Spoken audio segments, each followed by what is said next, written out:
SVS mini AC function hall RTC depot దగ్గర Addanki road Darsi.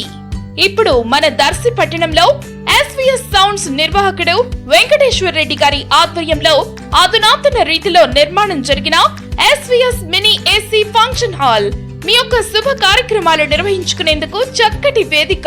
వివరాలకు సంప్రదించండి. సెల్ 9885283018. మన దర్శి వార్తలు ప్రేక్షకులకు నమస్కారం. వార్తలు సమర్పిస్తున్నది మీ గంగిశెట్టి రామస్వామి. విజయవాడలో వరద బాధితుల సహాయార్థం దర్శి తహసీల్దార్ ఎం శ్రావణ్ కుమార్ రెవెన్యూ సిబ్బందితో కలిసి ప్రజల వద్ద నుంచి విరాళాల సేకరణ కార్యక్రమం 3వ రోజుగా గురువారం చేపట్టారు. 3వ రోజు ప్రజల వద్ద నుంచి విరాళాలుగా 2,57,567 రూపాయలు వచ్చినట్లుగాను, ఇప్పటికీ 3 రోజులు కలిపి మొత్తం విరాళాలు 5,54,955 రూపాయలు వచ్చినట్లుగా తహసీల్దార్ వివరాలు తెలుపుతూ అందరికీ ధన్యవాదాలు తెలిపారు.